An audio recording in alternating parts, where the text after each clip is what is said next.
जय हिंद दोस्तों, मां हंसवाहिनी क्लासेस में आप सभी का स्वागत है। मैं राहुल सर। आज हम आपको बताएंगे क्वेश्चन नंबर 4 जो कि सेट 822 AY का है। इससे पहले वाले सभी क्वेश्चनों को हम बता चुके हैं। क्वेश्चन नंबर 4 का जो का नंबर है, इसमें देखिए दिया गया है कि बिना लंबी विभाजन प्रक्रिया किए दिखाइए कि परिमेय संख्या जो दिया गया है शांत दशमलव संख्या है। शांत और अशांत दो बात होती है। शांत का मतलब होता है जिसको भाग देने पर जो परिमेय संख्या कट जाती है वो शांत होता है, और जो ना कटे, ठीक है, तो वो हमारा होता है अशांत। जैसा कि 40/5 में यहाँ पे लिखे हैं, भाग दिए हैं, कट गया है, 8 बार में पूरी तरीके से कट गया है, ये हम शांति से बोलेंगे। ये देखिए दशमलव में गया है लेकिन कट गया है, कटने से मतलब है कट गया तो ये शांत है। लेकिन भाग दे के इसको चेक नहीं करना है, इसको बिना लंबी विभाजन प्रक्रिया मतलब भाग नहीं देना है। अब देखिए इस क्वेश्चन को कैसे सॉल्व करेंगे। सबसे पहले आपको सॉल्व करते टाइम उस क्वेश्चन को लिख देना है जो दिया गया है। क्या दिया गया है लिखेंगे यहाँ पे परिमेय संख्या। परिमेय संख्या क्या दिया है 1351/1250, ठीक है। अब ये जो संख्या दी गई है इसका जो हर है, ये वाला जो वैल्यू है, इसका आपको गुणनखंड करना पड़ेगा। जब इसका आप गुणनखंड करेंगे तो आपको बनाना होगा 2 का पावर, देखिए गुणनखंड करेंगे ये 1250, ये 2 से अगर आप काटेंगे 2 छक्का 12 हो गया, और ये 2 दूना 4 और यहाँ पे 2 बच्चे 10। फिर उसके बाद जब 5 से काटेंगे ये कटेगा 125 बार में, फिर 5 से काटेंगे 25 बार में कटेगा, फिर उसके बाद 5 से काटेंगे तो ये कट जाएगा 5 बार में, फिर उसके बाद एक बार और 5 से काटेंगे तो 1 आ गया। जिस हर को आप गुणनखंड करके ऐसे बनाए हैं उसको आपको लिखना पड़ेगा 2 का पावर m और 5 के पावर n के रूप का। अगर ये ऐसा बन जाता है तब तो ये शांत होगा, अगर ऐसा नहीं बनता है तो ये अशांत होगा। देखिएगा यहाँ पे 1351/1250 दिया है, इसको आपको अंश वाले को वैसे उतार लेना है, ठीक है।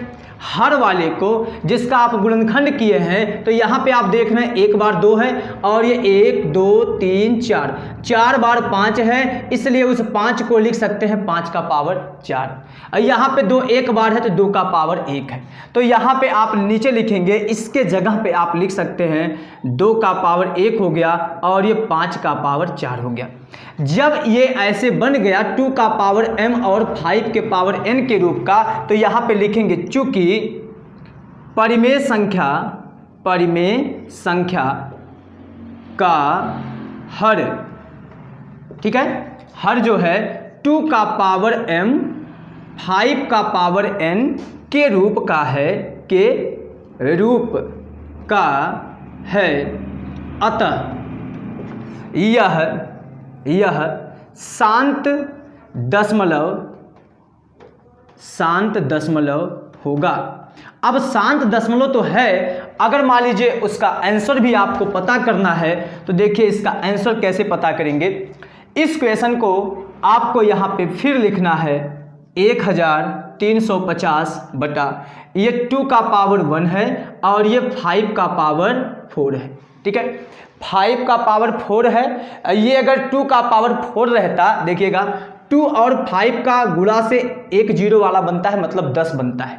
अगर यहाँ पे डबल रहे 2 का पावर 2 रहे और 5 का पावर 2 रहे तो यहाँ देखिए 25 हो जाएगा और ये 4 हो जाएगा, 25 से 100 मतलब 4 0 वाला बनता है, सॉरी 2 0 वाला, ठीक है। अगर यहाँ पे 3 रहे 2 का पावर 3 और ये 5 का पावर 3 रहे तो आप समझ गए होंगे 1000 बनेगा। ऐसे यहाँ पे 10 100 1000 इसमें से बनाने के लिए यहाँ पे हम देख रहे हैं 5 का पावर 4 है, यहाँ पे 2 का पावर केवल 1 है, इसलिए 2 का पावर 3 से ऊपर नीचे आप गुणा कर दीजिए।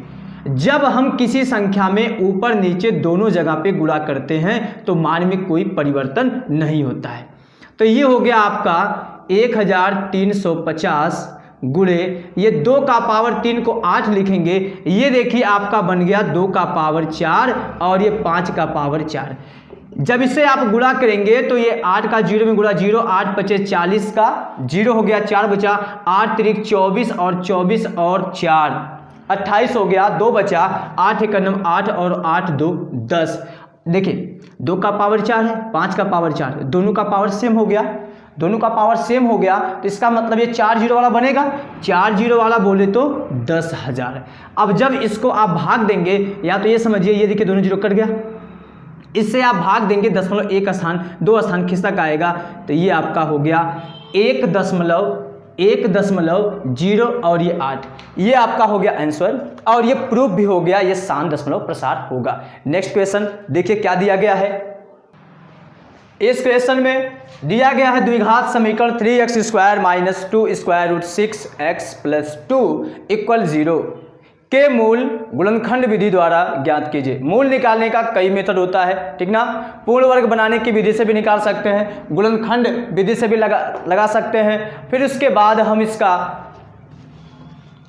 दूसरा विधि हमारा जो होता है सूत्र वाला, सूत्र से भी हम इसको लगा सकते हैं। यहाँ पे गुणनखंड विधि से बोला गया है, इसलिए हम गुणनखंड विधि से लिखेंगे। यहाँ पे सबसे पहले यहाँ पे लिखेंगे, सॉल्व करने जा रहे हैं, ठीक है। सबसे पहले ये समीकरण को लिख दीजिए। समीकरण क्या दिया गया है, समीकरण जो है ये द्विघात होने की वजह से इसे द्विघात समीकरण बोलते हैं। ये दिया है 3x² minus 2 square root 6x plus 2 equal 0, ये दिया गया है। गुणनखंड विधि में क्या करते हैं, x² का जो गुणांक होता है इसको अचर वाले में पहले गुणा कर देते हैं। 3 का 2 में गुणा करेंगे 6। अब इस 6 को ऐसे 2 नंबरों में तोड़ना है, केवल 2 नंबर में, जिनका आप गुणा कीजिए इन दोनों का, तो आपको +6 मिलना चाहिए, क्योंकि इसका गुणा करने पर +6 आया। और उन दोनों को जोड़ के चाहे घटा के -2 कड़ी में 6 लाना है। देखिएगा, अगर आप इसको तोड़ने जाएंगे, 2 तिया 6 करेंगे और 3 एकम 3 करेंगे और ये ऐसे लिखेंगे, तो ये आएगा ही नहीं, ठीक है। 2 और 3 का गुणा तो 6 आएगा, 3 और 2 का गुणा 6 आएगा, लेकिन जोड़ेंगे तो 5 आ जाएगा, घटाएंगे तो 1 आ जाएगा। इस कंडीशन में देखिए, यहाँ पे हम अगर ऐसे लिख दें, जो 6 दिया गया है उसको अगर हम ऐसे लिखें, कड़ी में 6 गुणे कड़ी में 6, कड़ी में 6 और कड़ी में 6 का गुणा करेंगे तो 6 आ जाएगा, और कड़ी में 6 को जोड़ेंगे तो 2 कड़ी में 6 आ जाएगा। बाकी रह गई बात चिन्ह की, अगर हम इसे माइनस कड़ी में 6 लिखें और इसे भी माइनस कड़ी में 6 ले लें, तो माइनस का माइनस में गुणा प्लस, और ये कड़ी में 6 का गुणा 6 हो गया, +6 हो गया गुणा करने पर, और दोनों को जोड़ने पर -2 कड़ी में 6 भी आ गया। ये आपका सेट हो गया है, दोनों संख्याएं आपको मिल गई हैं। अब उस कंडीशन में आपको यहाँ पे एक क्वेश्चन को ऐसे उतार के, रुकिए अब यहाँ से फिर से उतार देते हैं। 3x² minus 2 square root 6x plus 2 equal 0, इसको आपको ऐसे उतार लेना पड़ता है। और जो दोनों संख्याएं बनी हैं, -√6 ये x में है, इसके बगल में x लिखेंगे। फिर उसके बाद जो दूसरी है वो भी वही संख्या मिली है, इसमें भी x लगाएंगे, प्लस ये 2 लिख लेंगे और इक्वल 0। इसमें से कॉमन आपका है, x है, x कॉमन है। और यहाँ से देखिए, यहाँ पे आपका 3x बचा। बाकी आप इसमें से कड़ी में 3 भी कॉमन ले सकते हैं, ठीक है, कड़ी में 3 भी कॉमन ले सकते हैं। अगर आप इसमें से मान लीजिए कड़ी में 3 कॉमन लेना चाहते हैं, तो कड़ी में 3 अगर यहाँ से कॉमन ले लेंगे, कड़ी में 3 और x भी, तो यहाँ बच जाएगा आपको कड़ी में 3 और यहाँ एक x बचेगा। यहाँ पे देखिए कड़ी में 6 जो दिया है, इसमें कड़ी में 3 भी है, कड़ी में 2 भी है, तो कड़ी में 3 एक चला गया तो बचा माइनस कड़ी में 2 और x इसका चला गया, तो इतना ही बचा। इसमें से क्या कॉमन लेंगे, देखिए माइनस भी कॉमन लेंगे। ये कड़ी में 6, कड़ी में 3, कड़ी में 2 का गुणा होता है, 2 जो है कड़ी में 2, कड़ी में 2 का गुणा होता है। तो यहाँ से हम अगर माइनस कड़ी में 2 कॉमन ले लें, तो यहाँ बचेगा कड़ी में 3x और ये माइनस कड़ी में 2, और ये बराबर हो जाएगा 0 के।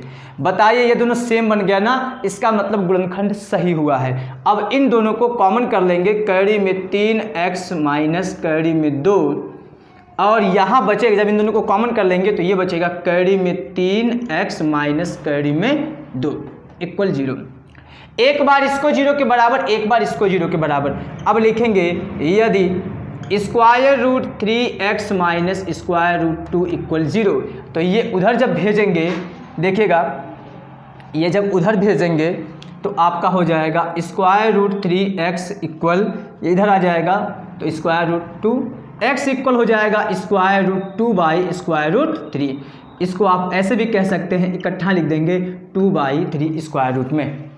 ऐसे आपका एक बार ये लिखेंगे, जब इसको लेके चलेंगे कहेंगे यदि square root 3x minus square root 2 equal 0, तो बताइए दोनों एक ही जैसा है, तो इसका भी आंसर आपका स्क्वायर रूट 3x इक्वल हो जाएगा स्क्वायर रूट 2 के, x का जो वैल्यू आएगा स्क्वायर रूट 2/3 आएगा। ये आपका हो गया मूल इस समीकरण का। ठीक है, लिखेंगे अतः दिए गए समीकरण का मूल square root 2/3 comma square root 2/3, क्योंकि द्विघातीय दो ठो मूल आता है इसलिए दो ठो आया है। ठीक है, अब इसके नेक्स्ट क्वेश्चन पे चलते हैं। ये क्वेश्चन भी आपका 2 नंबर का है और ये बहुत ही इंपॉर्टेंट है। 3 बिंदु अगर दिए हों और तीनों बिंदु अगर संरेख होगा, संरेख का मतलब होता है एक सीधी रेखा में, तो इन तीनों बिंदुओं से कोई त्रिभुज नहीं बनेगा, और जब कोई त्रिभुज नहीं बनेगा तो इसका मतलब त्रिभुज का क्षेत्रफल 0 होगा। अब देखिए हम इसे लगाते हैं। सबसे पहले यहाँ पे लिखेंगे माना बिंदु इसे नाम देते हैं ए कॉमा 0 और इसको नाम देते हैं बी। ठीक है, दूसरे वाले बिंदु को बी नाम दे दिए और बी का निर्देशांक है 0 कॉमा बी, तथा ए को नाम देते हैं सी, इसका निर्देशांक है 1 कॉमा 1।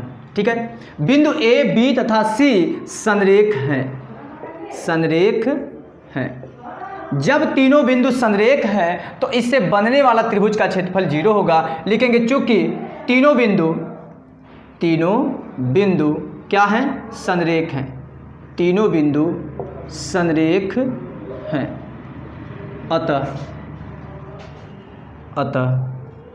त्रिभुज ABC का क्षेत्रफल क्या होगा? 0 होगा। ठीक है, क्योंकि उससे कोई त्रिभुज नहीं बनेगा तो क्षेत्रफल कहाँ से होगा? तो यहाँ पे लिखेंगे अतः त्रिभुज ABC का क्षेत्रफल बराबर, फार्मूला क्या होता है? 3 बिंदु से होके जाने वाले या बनने वाले त्रिभुज का जो क्षेत्रफल का फार्मूला होता है 1/2 और यहाँ पे x1 और ये बराबर 0 करना पड़ेगा। x1 यहाँ पे हो गया y2 माइनस y3 प्लस ये x2, फिर यहाँ पे y3 minus y1 plus x3, ये हो गया y1 माइनस y2 और ये बराबर होगा 0 के। इन सभी में अपना x1 ये y2 जितना सब दिया गया सबका मान रख दीजिए। बताइए x1 ये, y1 ये, x2 ये, y2 ये और x3 ये, y3 ये मान लेते हैं। जब यहाँ पे आप रखेंगे और ये देखिए इधर भेजेंगे, बराबर उधर भेजेंगे, ये 0 हो जाएगा।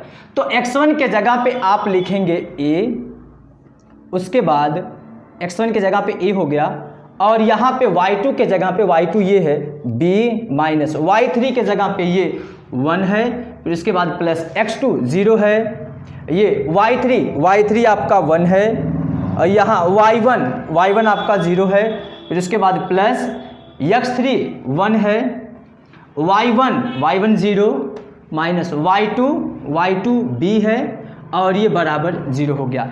इसको थोड़ा सा आप सॉल्व करेंगे, जब इसका इसमें गुणा करेंगे तो यहाँ पे आपको मिलेगा ab माइनस a। ये पूरा खत्म हो जाएगा क्योंकि घटाएंगे तो 1 आएगा, 0 से गुणा किसी संख्या में करते खत्म कर देता है, ये खत्म हो गया। इसका इसमें गुणा करेंगे तो ये खत्म हो गया, लेकिन इसका इसमें गुणा करेंगे तो माइनस b आएगा और ये बराबर 0 हो गया। बताइए ये माइनस a माइनस b को अगर हम उधर भेज दें तो प्लस हो जाएगा, तो इसका मतलब है कि ab बराबर होगा a प्लस b। इसमें अगर हम दोनों में ab से भाग दे दें, या तो ये कहिए इसको हम नीचे भेज देते हैं, जब इसको आप नीचे भेजेंगे तो यहाँ पर हो जाएगा 1 और ये हो गया a प्लस b पूरे का बटा ab। ठीक है, अलग अलग का बटा जब कर देंगे तो यहाँ हो जाएगा 1 इक्वल a बाई ab और ये plus b by ab। a से a कट गया, b से b कट गया, तो यहाँ बचा 1 equal 1 by b plus 1 by a बचा यहाँ पे, ये हो गया आपका b। इसी को आप ऐसे भी लिख सकते हो 1 by a plus 1 by b equal 1 के। लिखेंगे 1 by a plus 1 by b equal 1 के। यही सिद्ध करना था, लिखेंगे सिद्ध हो गया। अब इसका एक लास्ट क्वेश्चन रह गया है, अब उस क्वेश्चन को देखते हैं। इस क्वेश्चन में कहा गया है कि चित्र में ओ वृत्त का केंद्र है, ओ क्या है, वृत्त का केंद्र है। यदि पी क्यू ये वाली भुजा PQ दिया है 24 सेंटीमीटर और PR दिया है 7 सेंटीमीटर, तो छायांकित भाग का क्षेत्रफल ज्ञात कीजिए। छायांकित भाग बोलें तो ये जो छायांकित किया गया है, ठीक है, उसका क्षेत्रफल निकालना। अब देखिए कैसे निकलेगा। PQ दिया है, यहाँ पे लिखेंगे दिया गया है, क्या है, दिया गया है, दिया गया है PQ दिया है 24 सेंटीमीटर, क्या दिया है, 24 सेंटीमीटर, और PR आपका दिया है, PR दिया है 7 सेंटीमीटर, और ये कोण 90 दिया है चित्र में, ऐसा चित्र बनाया है, ठीक। बताइए जब ये समकोण त्रिभुज है, आपको ये पता है, ये पता है, बताइए ये निकाल सकते हैं ना, ये निकालेंगे तो मतलब त्रिभुज का कर्ण मिल जाएगा, और कर्ण मिल जाएगा तो कर्ण देखिए वृत्त के लिए व्यास का काम कर रहा है, और उसका आधा कर देंगे तो वृत्त की त्रिज्या मिल जाएगी, फिर वृत्त का क्षेत्रफल निकालेंगे, फिर बता रहे हैं क्या करते हैं। अब यहाँ पे लिखेंगे त्रिभुज त्रिभुज RPQ में RQ का वर्ग, या तो आप ऐसे कह सकते हैं कर्ण का वर्ग, क्या लिखेंगे, कर्ण का वर्ग, कर्ण का वर्ग बराबर होगा लंब का वर्ग प्लस आधार का वर्ग। बताइएगा कर्ण इस त्रिभुज में RQ है तो यहाँ पे RQ लिखेंगे, RQ का वर्ग, लंब आपका ये है, अगर ये थीटा है तो थीटा के सामने लंब का काम ये करेगा, तो लंब अगर आप PQ को मान रहे हैं तो PQ का स्क्वायर प्लस आधार अगर आप RP या PR को मान रहे हैं तो इसका स्क्वायर। RQ आपको नहीं पता है तो ये ऐसे रह जाएगा, PQ आपको पता है 24 दिया है तो ये 24 का स्क्वायर हो जाएगा, और उसके बाद ये PR बोलिए चाहे RP बोलिए, इसका मान 7 दिया है तो ये 7 का स्क्वायर हो जाएगा। फिर उसके बाद दोनों का वर्ग करेंगे, यहाँ पे जब 24 का आप वर्ग करेंगे तो यहाँ पे हो जाएगा, ये होता है 576, और उसके बाद 7 का करेंगे तो 49 हो जाएगा। तो RQ का स्क्वायर बराबर ये हो गया, तो RQ बराबर मिलेगा, इसको जोड़ दीजिए 9 6 ये हो गया 15, 7 4 11 और 1 12 और ये 5 1 6। जब यहाँ से आप स्क्वायर हटाएंगे तो ये हो जाएगा कड़ी में, और 625 का वर्गमूल 25 होता है, ये हो गया आपका 25, ठीक है, ये 25 हो गया। इसका मतलब ये जो कर्ण है 25 है, तो त्रिज्या कितना होगी, 25 का आधा, तो लिखेंगे वृत्त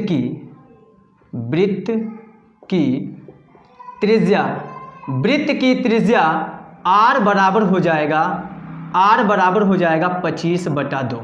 वृत्त की त्रिज्या मिल गई है। ये बताइए अगर हम अर्धवृत्त का क्षेत्रफल निकाल के, ये पूरा अर्धवृत्त है, इतना हिस्सा ये पूरा अर्धवृत्त है ना, अर्धवृत्त का क्षेत्रफल निकाल के उसमें से त्रिभुज का क्षेत्रफल घटा दे तो छायांकित भाग का क्षेत्रफल आ जाएगा। बस वही काम करना, यहाँ पे लिखेंगे अतः छायांकित भाग का क्षेत्रफल, अतः छायांकित भाग का क्षेत्रफल बराबर क्या लिखेंगे, अर्धवृत्त का क्षेत्रफल माइनस त्रिभुज कौन सा, RPQ, त्रिभुज RPQ का क्षेत्रफल, ठीक है। बताइए अर्धवृत्त का क्षेत्रफल का फार्मूला देखिए, वृत्त का क्षेत्रफल होता है पाई आर स्क्वायर, अर्धवृत्त का हो जाएगा 1/2, ये हो जाएगा पाई आर स्क्वायर, माइनस त्रिभुज का क्षेत्रफल, ये समकोण त्रिभुज है, समकोण त्रिभुज का क्षेत्रफल होता है 1/2 गुणे आधार, आधार कितना है, ये RP या PR गुणे ऊंचाई कितना है, ये वाला PQ, ठीक है। यहाँ हो गया 1/2, और ये पाई का मान अगर आप 22/7 रखते हैं तो वो भी ठीक है, बाकी आप 3.14 भी रख सकते हैं। R का मान दिया है 25/2 का स्क्वायर, फिर उसके बाद माइनस ये हो गया 1/2, और ये RP का वैल्यू आपका 7 दिया है तो यहाँ हो गया 7। फिर उसके बाद यहाँ पे जो वैल्यू दिया है PQ का दिया है 24, ठीक। अब इसका एलसीएम लेके देखिए, यहाँ पे 1 कट रहा है 11 आ गया, यहाँ से 1 कट रहा है, यहाँ 12 आ गया, ठीक है। इसको हम रेस्ट कर देते हैं, यहाँ पे सॉल्व करते हैं, देखिएगा यहाँ पे मिला आपको 11 मिला, उसके बाद 25 का वर्ग करेंगे तो 625 हो जाएगा, 625 और बटा ये 2 का वर्ग 4 हो जाएगा, और ये 7 रहेगा 7 और ये गुणे 4 माइनस यहाँ पे मिला आपको 7 और 12 मिला, इसके नीचे कुछ नहीं है, अब इसको सॉल्व कर दीजिए। 11 × 5 = 55 और ये 11 दूना 22 और 22 और 5 27 हो गया। 2 बचा, 11 × 6 = 66 और 66 में 2 जोड़ दीजिए 68 बटा ये हो गया 7 × 4 = 28 माइनस इसका गुणा कर दीजिए ये हो गया। ठीक है, अब जब इसका एलसीएम लेंगे तो आपको मिलेगा 28। ठीक है, 28 को 28 से भाग देंगे तो यही आएगा, तो ये आपका मिला यहाँ पे ये, और फिर 28 का इसमें गुणा करके आपको यहाँ लिखना, हम गुणा करके डायरेक्ट लिखते हैं।